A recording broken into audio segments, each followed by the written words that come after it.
లోక్సభ ఎన్నికల్లో అత్యధిక సీట్లు గెలుచుకుని తెలంగాణపై మరింత పట్టు సాధించాలనే లక్ష్యంతో భాజపా ప్రచార వ్యూహాలు అమలు చేస్తోంది. నియోజకవర్గాల్లో అభ్యర్థులు రోడ్ షోలు, సన్నాహక సమావేశాలు నిర్వహిస్తూ ఓట్ల వేట కొనసాగిస్తున్నారు. రాష్ట్రంలో భాజపా ఎంపీల గెలుపుతోనే తెలంగాణ అభివృద్ధి సాధ్యమనే నినాదంతో ఆ పార్టీ జనంలోకి వెళుతోంది. సిద్దిపేట జిల్లా గజ్వేల్లో మెదక్ ఎంపీ అభ్యర్థి రఘునందన్ రావు రోడ్ షో నిర్వహించారు. కాంగ్రెస్ భారాసాలపై తీవ్రస్థాయిలో విమర్శలు చేసిన రఘునందన్ రావు ఎవరెన్ని కుట్రలు చేసినా తన గెలుపు తథ్యమని విశ్వాసం వ్యక్తం చేశారు. నిజామాబాద్ జిల్లా ఆర్మూర్లోని పార్లమెంటు నియోజకవర్గం పోలింగ్ బూత్ స్థాయి కార్యకర్తల సమ్మేళనంలో రాజ్యసభ ఎంపీ లక్ష్మణ్ పాల్గొన్నారు. రైతుల్ని ఆదుకునే ఏకైక ప్రభుత్వం భాజపానేనన్న లక్ష్మణ్ పసుపు బోర్డు ఏర్పాటుపై ఇచ్చిన హామీని నిలబెట్టుకున్నారు ని గుర్తు చేశారు.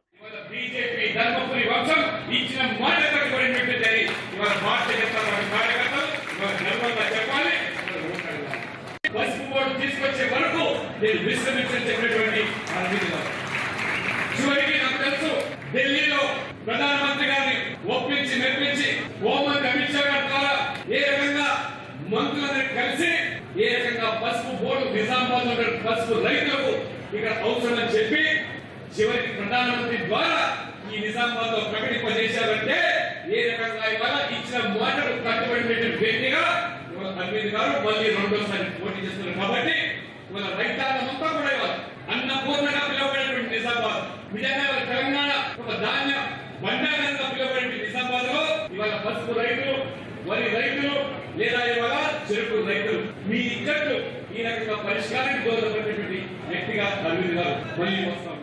ముఖ్యమంత్రి రేవంత్ రెడ్డి ప్రజా సమస్యలు పట్టించుకోవడం లేదని మల్కాజ్గిరి ఎంపీ అభ్యర్థి ఈటెల రాజేందర్ విమర్శించారు. నాయకుల్ని ప్రలోభపెట్టి పార్టీలో చేర్చుకోవడంలో కేసీఆర్ చేసిన తప్పుల్నే రేవంత్ చేస్తున్నారని ఆరోపించారు. కేసీఆర్ గారు ఎట్లయితే ఇతర పార్టీల నాయకులని టార్గెట్ చేసి పార్టీని మార్పించుకున్నాడో అదే కల్చర్, అదే పరంపర ఇవాల్టి ముఖ్యమంత్రి రేవంత్ రెడ్డి గారు కూడా చేస్తున్నారు.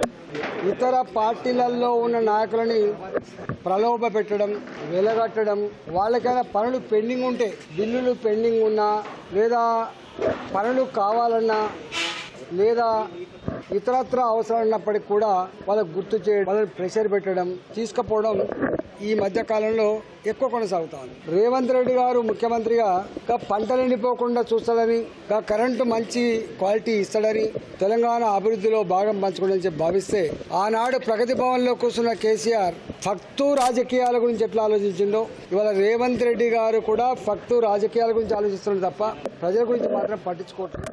పీఆర్టీయూ మాజీ రాష్ట్ర ప్రధాన కార్యదర్శి చెన్నకేశవరెడ్డి భాజపా రాష్ట్ర అధ్యక్షుడు కిషన్ రెడ్డి సమక్షంలో భాజపాలో చేరారు.